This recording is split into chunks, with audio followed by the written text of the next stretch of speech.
that is one of those like meditation binaural beats where like you just set it and it's background music and it just kind of affects your subconscious. Yeah, the binaurals are crazy. I love that kind of stuff. I like to sit most every morning and listen to the binaural beats. Really? Yeah, helps like calm me down, whatever. That's interesting. I've definitely listened to them before. I've fallen asleep to them. I've never like gotten heavy into it, but I'm really into like the science of all that stuff. Yeah. And just how every note is basically producing a different vibration, and you just put them together and make these crazy chords, or just going from one note to another note. They all have their own relationship. You know what I mean? Right. That is really Some cool. of them make like an angry sound, and some of them make like a happy sound, and some of them sound like crazy or extreme. And it's just like there's something to that. You know what I mean?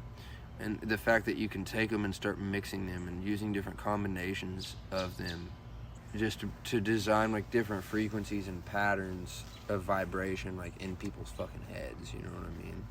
Like the major scale, just the ratio of those 3 or 4 notes, whatever, or not the major chord, I'm sorry, just the 1, 3, 5, you know what I mean?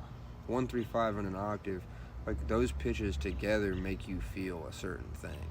But then you can take it anywhere you want. You can make that chord minor and just drop the 3, you know what I mean? And then it gets dark. And it's just like that, you know what I mean? That's how I think of music theory. Yeah, that makes sense. That made sense to me. Yeah, you get 12 notes and they all are related to each other in different ways. Well, hell yeah, dude. We're starting the podcast right. Hell yeah. Hey everyone, welcome to the Nashville Artist Podcast. I'm Jordan, and today Dustin McKee is here. Yes, what's up? Yeah. So you're from Kokomo, Indiana, right? Yes, I was born and raised in Kokomo. I've never been to Kokomo, Indiana. I've been to Bloomington, I think. Bloomington, yeah, that's 2 hours away. A lot of people haven't been to Kokomo. It's definitely not a major city. They've got a little bit of everything, though. That's pretty cool. Definitely a cool spot to raise your family, I would say. Yeah. Good schools, good community. It's just, I feel like as an artist, you know, sometimes you want to expand and travel and go to more of a major city and just really explore your options and go be around more people similar to yourself, like Nashville, of course. Right.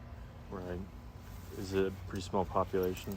I'm not really sure. I would say like maybe 50,000, but I really don't know. That could be way more than that, like 100,000. I see. I'm not at all sure, but it's definitely big. I mean, we got like probably 5 different county schools, we got like 8 subways. You know what I mean? Really? 8 subways. Subways? Yeah, and then we got like 6 McDonald's, you know? Like it's, I see what you're saying. No, like Subway sandwiches. Yeah. Yeah, man. It's like it's a big city, but it's definitely not like Indianapolis or Nashville. I mean, I see. Did you grow up with any siblings? I have a sister. Yeah, Emily. She's 6 years younger than me. Oh, really? Yeah. Is she still in Kokomo, Indiana? Or? She lives in Lafayette, about an hour away. And every time I talk to her, she's doing something different. So I'm not really sure what her job is. I think she just got a new job doing something. Sounds good. Did she play music or anything growing up? Actually, yeah, man. She doesn't really do it anymore. But when we were younger, dude, she would learn the entire VeggieTales soundtrack. And my dad would record her singing all those songs like in his studio and would make her a mixtape of the VeggieTales greatest hits by Emily McKee. Wow. Yeah, I think it's in the vault. I don't think anyone's ever heard it, but she was definitely like 5 or 6. That's hilarious. I can't believe I remember that. So your dad has a studio? Yeah, he's always had a studio. Every house we always got, he always made sure to have a room where he could set his computer up and his mixers and all of his basses and his guitars and just like everything. Okay, so you grew up in a musical household, musical family. Yeah, my mom she was in choir in school. She wasn't quite as serious about music as my dad was, but pretty much everyone in both of their families is involved in music and like church music somehow. Lots of preachers, lots of church musicians. So like when did you start, what was the first instrument you started playing? I started off on drums when I was 11, they had tryouts for the band, and I was kind of interested in playing the drums. So I went and ended up doing that, and then that same year, my parents got me a drum set for Christmas. And at the same time, my buddy Indy Matthew, who is now my roommate, he lives down here. We both rode the bus together, and he had a Walkman with a headphone splitter.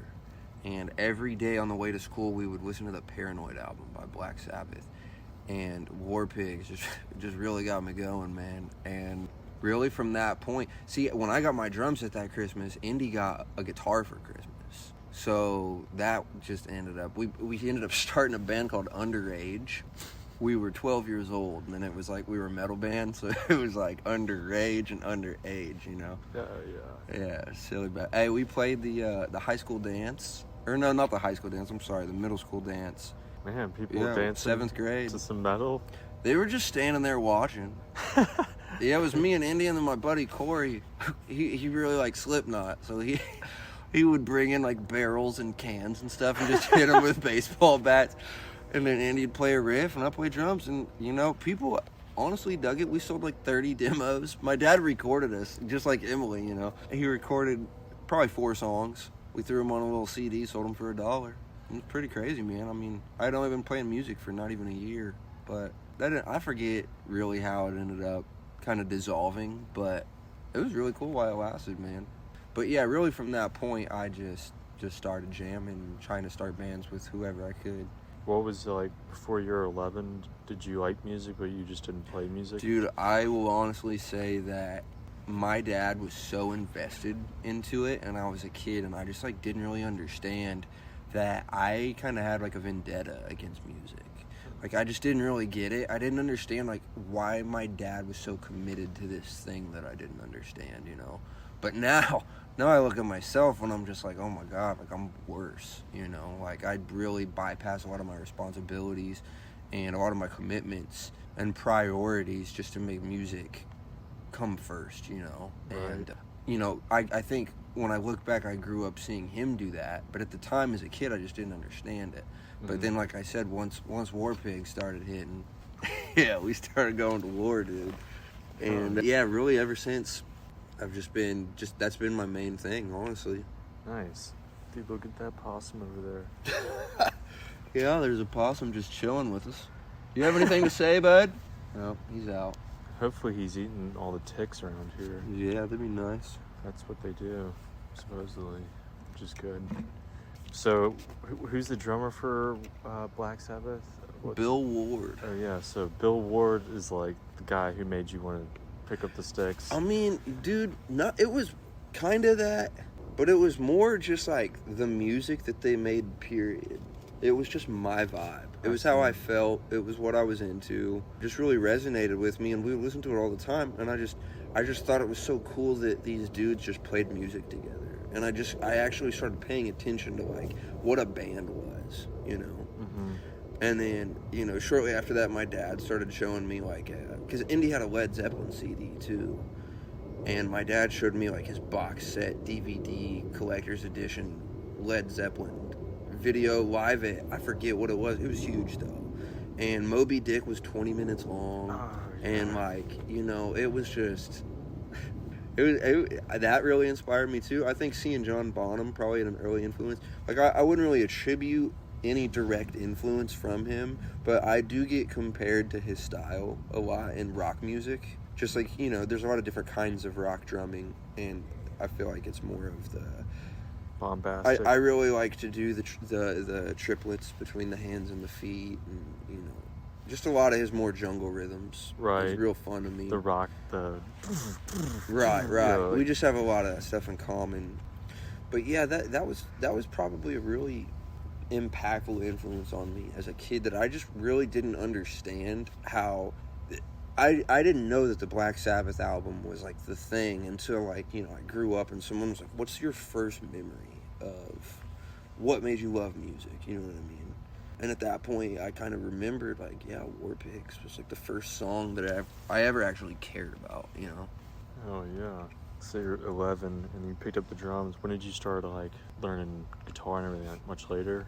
Well, like I said, my dad was a bassist my whole life, so I kind of always just had that there. And I would watch him, and I would see him do it, and he would always try to give me little lessons, and I never really got into it. But when I was 16, I had to live with him after my parents got divorced. I lived with my dad for like 6 months, and he just always had his basses laying everywhere, and I didn't have a place to put my drum set, so I kind of just picked it up and was like, hey, show me what to do. And then the first song I remember learning, I know he showed me the Money riff, but he also showed me Sweet Child of Mine, which is a pretty adventurous bass riff. There's just a lot going on with it. And I don't know, man. I pretty much after that, it was sort of a side thing that I never took serious. And then I would say probably once I graduated high school, I just started playing bass more and like kind of getting into it. And I was in this band called Shiny Penny, and I played both bass and drums depending on what they needed me for.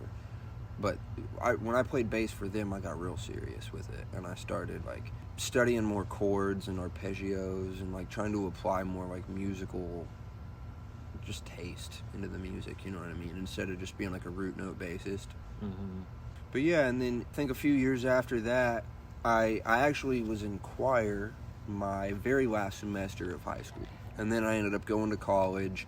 I'm not really singing a whole lot, but like doing it just a little bit, and then going back to college and joining choir there, and then going to another college and doing choir there. So that was kind of how I picked up singing just a little bit, and kind of got like the confidence and just like the muscle control to figure out what I was doing. And then really from that point, I just started taking song ideas that I had and forcing myself to sing.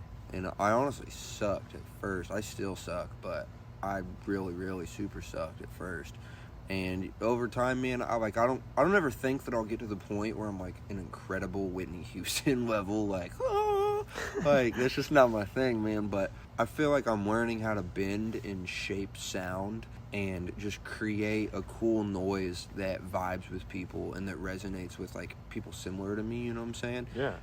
I really dig like Jimi Hendrix and Kid Cudi and like Jack White. Like none of those three are like American Idol style vocalists. No. You know Yeah, what I mean, when it comes down to that, who cares? So, you know, I want to get a lot better at vocals, but that's something that I've never had a ton of formal training. I've had a couple lessons and stuff like that, but I really should sing more and care more about that. And then, you know, eventually I just picked up the acoustic guitar a couple times, and now I'm actually May 12th playing at Standard Proof Whiskey. It's going to be my first Nashville solo acoustic event. Nice. That's going to be cool, maybe. We'll see. But I've been doing that. I've got about probably 3 hours of songs that I've learned at like one point in time, and I would just have to go through and really hone in on it to get it. But I really want to start playing more solo shows. Nice. What bar or whatever would you want to play at? Venues. Yeah, venue. Dude, kind of the way for that I work. singer-songwriter stuff. Yeah. I would want to do a lot of writers rounds. I've got a lot of artists in town that I definitely want to play with. But, you know, I would really like to do the solo thing and then start putting guest performers on the bill with me and start jamming and kind of build like a band for fun. It's not necessarily a serious band. It's just like, it's my solo stuff, and I just have people learn my songs, you know. I think that'd be fun, but I would love to play literally every event. I mean, that's kind of how I work with my band too.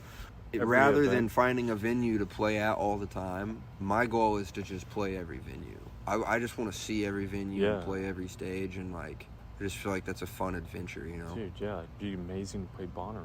Right. I would love to play Bonnaroo. That would be quite the rush. Yeah, I worked at Lollapalooza, and I think 2012 maybe. And that was really incredible, man. I just had to work like 3 hours a day, and I got to be at the concert for the rest of the day. It was very easy. I just pressed a button to dispense water into people's bottles. I just talked to all the people at the concert and just gave them free water. It was sick. Awesome. Yeah. I ended up seeing, I was watching Skrillex, and I found $40 in between my feet, which was pretty sick. Cause, you know, you're surrounded by 10,000 people. You're not gonna walk around and be like, "Hey man, is this your $40?" Of course, you know? not. So I thought about it, and then I was just like, everyone here's on drugs, so they're all gonna say yes, that's their $40. Of course, so like, might as well just cancel it all out, you know. But and then I actually sold my VIP bracelet that I got from my shift. I was done working, and all my shifts were done, And so I went outside of the thing. I borrowed one of my buddies, and I used his, and I sold mine, and then I used his to get back in. So I ended up making $100 Nice. to go to Lollapalooza for free. So that was sick. That was real sick. It was Muse played, Skrillex, Kid Cudi was there, I think Coldplay, Foo Fighters, and My Morning Jacket. Oh yeah, I've seen them. There were several more, man. It was a really big lineup, but that was really cool. That was like a life-changing event for me, dude. I forget how we got to this point, but Yeah. 2012, that was great. I mean, I went to Bonnaroo that year. I saw Radiohead. I think it was Red Hot Chili Peppers and some other people, but that was a good year. dude, yeah, well, the next year after that, we had a gig, so we couldn't go, but we had the whole thing set up where we were going to go back, and it was literally Black Sabbath's Comeback, the Black Keys, Red Hot Chili Peppers, and either Jack White or the White Stripes, which is just like all Wow. my favorites, dude. All my favorites. And we couldn't play the show because we had like a festival in our hometown, which was a cool show. But it was just like, dude, this is Black Sabbath, man. It was their 2013 tour when they came out with the 13 album. Wow. Yeah, I haven't listened to that. yeah, it's I never knew they actually got back together. yeah, it's their sound. Well, what's incredible? It's their sound, but it's more modern, obviously, because of technology.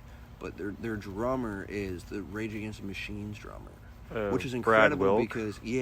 because Black Sabbath and Rage Against the Machine are my top two favorite bands. Like they're my two biggest influences. Sick. I really like how like Black Sabbath hits more on the religion and then Rage hits more on the politics. And I just feel like both of those, like, they work hand in hand together, but they're really saying the same thing, you know what I mean?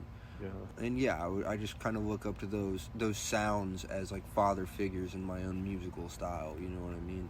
Mm-hmm. But when that came out, and 13 is my favorite number too, bro. Like, I know that's silly, but like the whole album was just like, what is this? And then all the lyrical content, it all just resonated with me so much, you know. And the fact that they had Rage Against the Machine's drummer in the album was just like, it just blew my mind, you know what I mean? It was interesting though, because, you know, I love Rage, but Bill Ward he's something special. You know what I Definitely. mean? He's like a jazzy, he's kind of like a John Bonham. You could hear Brad doing it a little bit. Because Brad's more of a pocket style, like he does this, he's like a hip hop, like computer machine. You know Right, what I mean? exactly. And Bill Ward is just like he's like a Picasso type of like abstract. He is a melody. Yeah. He's playing and he's singing on the drums. And Brad definitely did that, but I think it's also like the lo-fi vintage vibes for me that you get out of like the 70s and 80s and like 60s music. It just hits harder for me, dude. Yeah. It feels better to listen to rather than all the like new age, like polished, perfect stuff, you know? Yeah, I know. Yeah, plastic sounding. Mm-hmm. Yeah, bands are. It's a new age of music. It's usually there's like one person at the forefront. I feel like bands are not as huge as they once were. Right. Well, yeah, you know, with everything being on computers right now, everybody's their own band. Right. You can just, especially now, like, you don't even have to play instruments. You can just get on there and just press buttons and then plug in the guitar sound, plug in the drum sounds, plug in the bass sound, and, like, you can really just do whatever you want, like, with one person now. And I think because of that, it's really swept over in the culture. But, you know, there's a huge market, and people are still really into going and watching a stage full of people play music. Definitely. It's totally a thing. Definitely. And it's a party, And it's an event. It'll always, I mean, I don't think you'll ever be able to, like, take that away or that becomes boring or something like. I mean, it'll evolve. It's evolving. I saw Matt, I think his name's Lamparter, a real tall dude in the rock scene. I met him out at Melissa's, and or is it Melissa or Marissa? I don't know. But I met him out there, and he is jamming on guitar with a DJ. Whoa. The DJ has like produced like hip hop and dance and techno beats, and then he just shreds on the guitar, and it's like they're a band, you know? And that's an act. And that's pretty sick. That's a cool idea. Yeah. That reminds me of Dark Side. I saw them. It's a duo. It's like a guy who DJs and then another guy who plays guitar. It's not like hip hop or anything. But yeah, it is got a party going on over there. Right. Sounds like they're having a good time. They got big ass screen TV in there. They got a whole theater. Oh yeah. Whoa. It's like the wall is the screen. Their windows just wide open. We're just sitting here watching TV with them. That's not weird. Being a peeping Tom. The peeping Dusty. So you said you've been in Nashville for 4 years. When did you decide to move here? 4 years ago. A couple months before we did it. My dad had lived here for a while, and he moved down after me and my sister both graduated, and he was doing it, and he was playing on Broadway and getting a lot of shows, playing covers, country music, and he kind of just kept telling me, it's open if you want to try it, come down. So I visited him once, and I really had a good time, and then I started I was in 5 bands back in Kokomo, and I told all 5 bands, I kind of want to go to Nashville, and I think you guys should all join me, and we should just create a tribe from Kokomo and just do it. And just move down as just like a gang, And, my main band, No Name Blues, which is now called The Reveal, they were down. So Josh ended up getting a job interview down in Nashville, and that had nothing to do with me, though. He just showed up at work one day, and his boss was just like, dude, it'd be sick if you went to Nashville. So that worked. That was Jesus came down, that was crazy. But divine intervention. Right. So, all the other bands talked about it, and some of them were like, yeah, maybe. Some of them were like, no, I got no reason to do that. But then there's some of them that ended up moving down later, and there's some that are still in the process of moving down 4 years later. So it's been really interesting, but yeah, I would say overall there's probably 10 to 15 people from my hometown that live here in Nashville. Now? Yeah. Wow. Yeah, so that's been pretty cool because, you never miss home because home came with you. So. Right. But yeah, we got a little Kokomo tribe down here. Been a good time. It's just like having your own family down here. Yeah, a lot of familiar faces. Right. Yeah, it's nice to see. And then y'all all go out and network, meet more people. Yeah, and a lot of us are just doing our own things, man. I don't necessarily see everybody quite that much, but there's a lot of us down here, and we all are keeping up on each other, and just we got each other's backs and stuff. It's pretty sick. What would you say one of the biggest things you've learned living here? You can see, you can really spot the existence someone has thrown into what they do. You can see a band, not even on stage. You can just tell when someone's real. And when you're in your hometown, you might see a couple artists here and there, but here in Nashville, it's you see every level of the ladder to such a degree that you can start to get a feel for people that are on a higher level of seriousness simply by the way that maybe anything from the way that they dress to the way that they talk, all the way up to the way that they conduct business. And a lot of people down here, they don't even represent themselves. They have to have someone do it for them, which is totally normal. It's like an agent or a manager or something, but it's dude, there's literally been people where I'm just yo, you want to chill and jam? And they have to ask their manager. It's just it's real, dude. So you start seeing that, and you start seeing the difference in people's behavior and the different ways that they interact with people.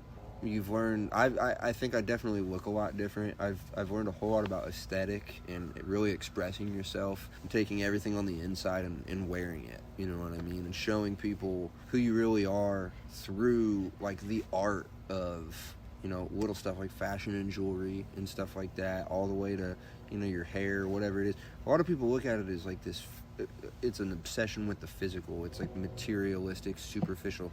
And I'm totally with that, I've always kind of been a who cares type, just everybody's a soul in a body, who really cares. But I think you can have a lot of fun with your life and really embrace what you have in front of you and just see it for what it is, and realize I'm going to attract the people that I want in my life if I do more to show the world who I really am.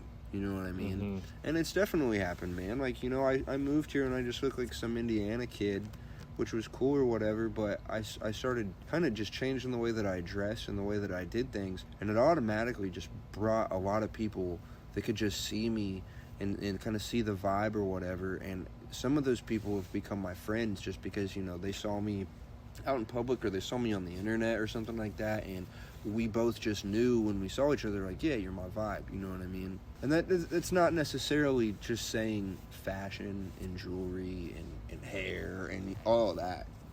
That stuff doesn't matter as much. You can see when a band's on stage, man, and you can just tell when a band practices all the time. you can tell when a musician is all the way in. Sometimes you can, sometimes you can't. But I feel like there's some people that it's like, you know, they go up on stage and they play their guitar, and then there's some people that go on stage and they play a show, and then there's some people that go on stage and they change people's lives. You know what I mean? And you get to see those people at the gas station, in the grocery store, on all levels. You know what I mean? You could totally run into Jack White at Walmart or something. It's totally possible. No. I think that's really extracted a lot of the skill that I had in myself that would have otherwise never been inactivated if I didn't surround myself in an environment with more people to bring that out of me. You know what I mean? Right. Yeah, that's very important. Yeah, aesthetically, I would say that's one of the biggest things that changed for me moving here. It's because, like I came from Chattanooga just dressed like a Chattanooga, and right. Came here, and you start seeing other people's fashion, you start seeing how they dress, how they compose themselves, wear, and then it starts clicking for you, and then subconsciously you're buying better looking outfits or whatever. You have an aesthetic eye for what might go together. Right. And here, people put a lot more they prioritize that. Yeah, and it's really hard getting into the swing of understanding it, because on the surface level, it just seems so just unnecessary. It seems so superficial, like I said, and vain. It's all about vanity.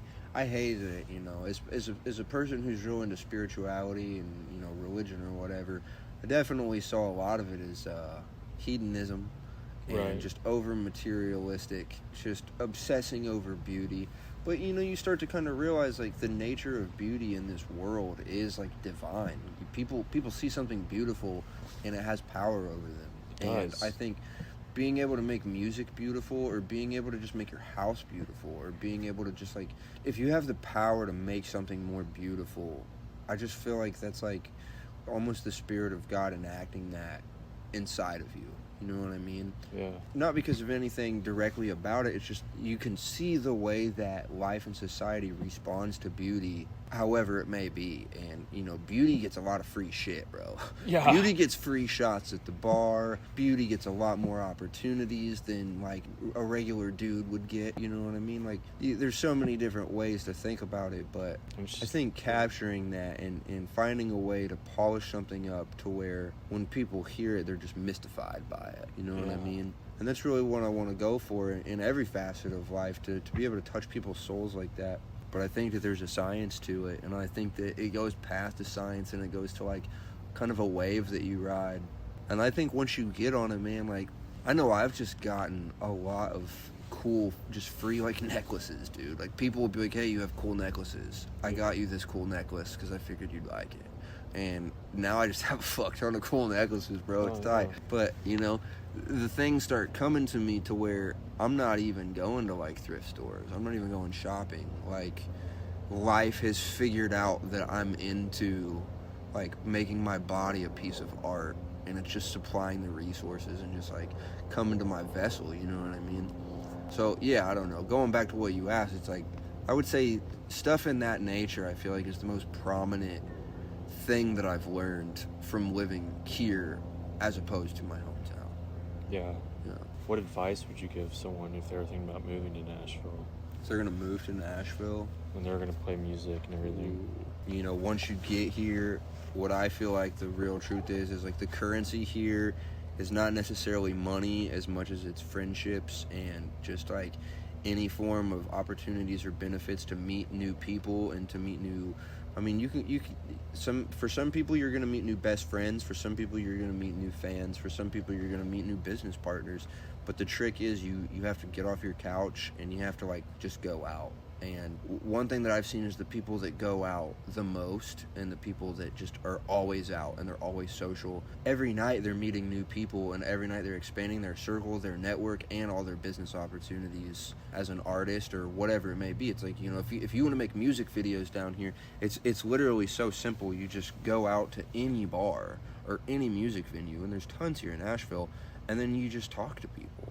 And shake hands, you know, maybe get their Instagram or give them your business card or whatever it may be. But for me, anytime I need anything like that, like a video, it doesn't take but 30 minutes to find someone who wants to make your video. You know what I mean? But you just have to extend yourself out there, and I think that's the biggest lesson that I've learned, and it's something that I need to work on myself, because, you know, I'm going through a lot of, like, car problems right now and stuff.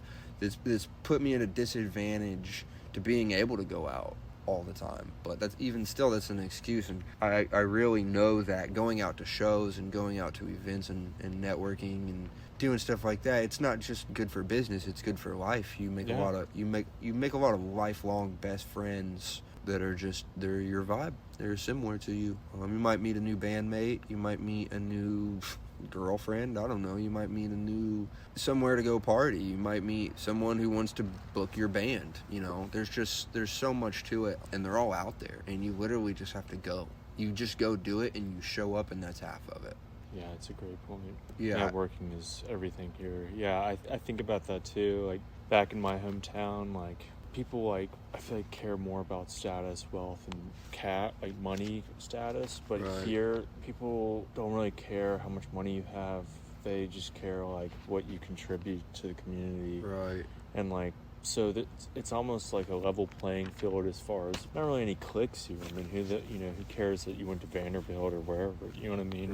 Right. And it's like, if you're a rich musician, who cares too? Because if you get on the stage and you can't really play that well, you know, it's like, people will see through that, and I don't know. Yeah, everyone here is a pro. That's another piece of advice that I would get is, you know, don't come here and think that you're just going to take over the city, because everyone here is probably the best from their hometown or close to it, and, you know, you're going to look like a real asshole when you show up and you just think that you're going to take over the scene. But I will say, in humility and being humble, there are people that will show up and they're just so knowledgeable and so skilled that they do skip steps. So it's very possible, but a lot of people show up with a big head, and a lot of people, they come thinking that they're just going to, like, start taking charge and running things and doing things like that, and it's just like, there's a lot of people that are so grounded and rooted here that they're going by their own etiquette and their own tradition and their own way of doing things, to the point where it's like, it doesn't even matter if you're good. It doesn't matter if you're the best band in town. Like, there's a lot of politics, and there's just a lot of, like, you got to be in the scene and in the culture, and you got to know this guy, and you got to be on her side, and blah blah blah, you know. So it's kind of something it's more fun to sort of play the game and just, like, learn all the people and learn the community and just make friends with everybody, you know what I mean, rather than playing the business side of it. But yeah, definitely come out and just do as much as you can to meet people and just go to the right places, but don't expect to just take over. I feel like you're gonna do better if you're more humble and nice and cool to everybody, and you support them. You're gonna have a much better time, and you're probably gonna be a lot more likely to take over. You know, more people are gonna want to know you because you're a cool dude, rather than the guy who showed up and thinks he's already gonna, like, shatter everybody and just be way better. You know. Yeah, that guy doesn't really work that. It doesn't work that way in this town. Everybody's just tremendously skilled. And you got to kind of, like, there's a certain level of genuineness you have to have here in Nashville that I noticed kind of different from my hometown, where people, it's probably different everywhere. I always kind of got the vibe that, like, people, while they're in your presence, they may say friendly and nice things to you, but they don't necessarily mean it. They're just, it may be a southern thing, but it's well, I think a lot of them are really worried about their reputation because they're an artist. And it's like, but they'll say things that they don't necessarily even mean. Right. But they're trying to be nice, but it's very empty. And then you come to a place like here, and you say something like to someone, they're gonna hold you. They're gonna be like, "Oh, I thought you were serious." Right. And so you have to be kind of one in this town. I feel like one with your word and your action kind of has to follow suit. It's kind of like a hillbilly Hollywood, man. Honestly, the whole Nashville scene. It's hillbilly Hollywood, I like that. Yeah. It's just, it's like, you know, it's kind of the same thing, but I feel like it's not quite as competitive as much as it is community-based. I've heard stories, but for the most part, man, I've never really seen competition. I don't really see a whole lot of drama in the scene. No. I feel maybe with, like, individual people, but, like, all the bands and all the artists and stuff are, like, everyone's real cool with each other, man. Yeah. Everyone supports each other. Everyone's going to each other's shows. Everyone's sharing each other's music. Everyone's trying to play, like, shows with each other. And everyone's helping each other out. Whereas I feel like from what I hear about Hollywood and LA and whatever, is like kind of show up and it's real cutthroat, and it's like you're on your own and you got to find a tight circle and you got to be careful who you trust. And like, I don't know how true that is, but that's just kind of the stereotype that I hear. Whereas, like you said, the Southern hospitality is pretty real here, man. It's a lot of sensitive artist type of people too, you know what I mean? So like, there's not a lot of over masculine, like the alpha type of dude. It's like a lot of hippies, you know what I mean? Well, it's East Nashville. It's a lot of hippie, just chill dudes who are just trying to vibe, have a good time, party with their bros, and jam. You know what I mean? So it's very vibey and it's sick. So it's definitely a lot more relaxing here. And like I said, I think it's a little easier to trust people here. Yeah. And work with each other rather than work against each other. Yeah, it's a little bit of smaller community here, so I mean, chances are you'll see that person again. Right. You know, in LA, I don't think that's so likely. Right. Yeah. Yeah. It's like Nashville is. You can disappear if you want. It's a small town, big city. Yeah. Which is pretty sick, because I feel like everywhere I go, I see at least like one person I know here. Me too. Yeah, I saw you just at Kroger. I had to use the bathroom. That's why we're here right now. Yeah, I know. I literally was like, I don't have anything to do right now. I'm going to Kroger. I'm going to use the bathroom and figure it out from there. And as soon as I got out of my car, you parked right next to me and just recognized me. Yeah. I don't know how, because I was turned around, and that's nuts. I just saw you walking, right. And I was like, "Hey, there's Dustin." That's awesome. It's like we're having a Kroger experience together. Yeah, that's perfect, dude. And yeah, here we are. And here we are. It's been a good time. Yeah. One more question. What is something that you love that is absurd? It is absurd, dude. When I was 2, my mom would take me to the library, and I would just always get mythology books from every culture. And, you know, from there, we grew up in the church and stuff, so I was always hearing the Bible stories. I didn't necessarily get it. I started getting real into science and, like, outer space and trippy stuff, you know what I mean? I was always, like, the weird kid who was into, like, just the deep stuff.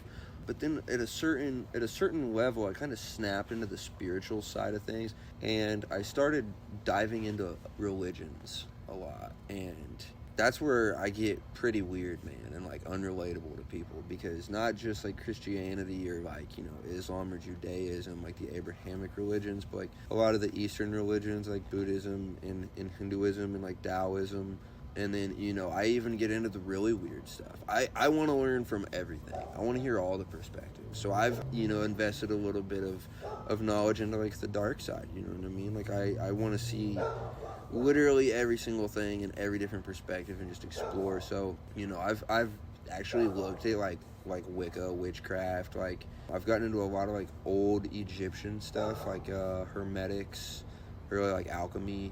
Are we getting like Golden Dawn or? Yeah, that's hermetics. Yeah, the hermetics Crowley. of the Golden Dawn. Yeah, I recently just got into Kabbalah, which is like more Jewish, like science. But yeah, man, and I've definitely gotten into the occult a lot. Like I have a pretty decent understanding of like how astrology would scientifically be real if it were to work. And you know, through that perspective, I've definitely learned a lot. But lots of mystical practices like meditation. I try to throw that in my music. Kind of makes it pretty weird, you know. It's not quite as stiff when you're trying to do the mystical thing. You get kind of different from the rest of humanity. But I really like a lot of that stuff, man. The occult has been pretty big to me for the past few years. And you know, the deeper you get into that stuff, the weirder that you start to feel, because the more distant that you become from like the Matrix, you know what I mean? Like, just people they're a certain mold, and then you start getting into this trippier, deeper stuff that's a little more self-aware and introspective, and it definitely takes you down a rabbit hole, you know, and you start to feel yourself become different from people. Thankfully, you know, here in Nashville, it seems like there's a lot of people that got to Nashville through the rabbit hole, you know, so that's been pretty sweet. Because we've all attracted each other into our lives, you know. Yeah, I love it here. I mean, 1 out of like every 4 people plays music. Right. And if they don't play music, they probably can play an instrument. Or they know somebody who is like something. I always say if you move to Nashville and you're not a musician, you become a better musician having lived like you're just around it so much. Right. You're so like engrossed. with the people. Yeah. I think the music scene here could definitely use more people in the music scene that aren't musicians. More people that want to book shows. More people that want to set up venues. Yeah, more people that want to take pictures and do music videos. You know what I mean? Everybody wants to be the creative. Right. Like, everybody wants to be front man. Everybody wants to be the singer-songwriter. They want to have their own band, you know. It's just a thing. It is. Every drummer's in like 5 of those bands.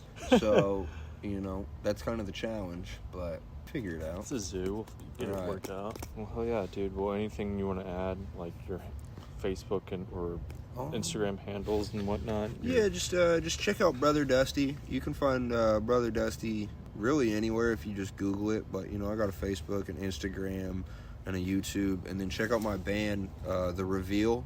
If you want, check out The Reveal, She's Bad on YouTube. That's where you're going to find all of our stuff from there. But, you know, we got a website, therevealmusic.com. That's got all of our stuff on there. We got an album out called Do You Know? That's my main project, actually. But here lately, like I said, I'm working on my solo stuff a little bit more. So come out May 12th if you hear this before then. And check out Standard Proof Whiskey. My buddy Emma is running the music out there, so I'm doing this to support her. And I think I get a shot named after me, so I've got to figure out what kind of alcohol to throw in this shot to name after my music. So I'll be working on that. That'll be fun. But yeah, man, thanks for having me, dude. Yeah, it's been good. Thank you for being a good time here. The Campfire Podcast. Yeah.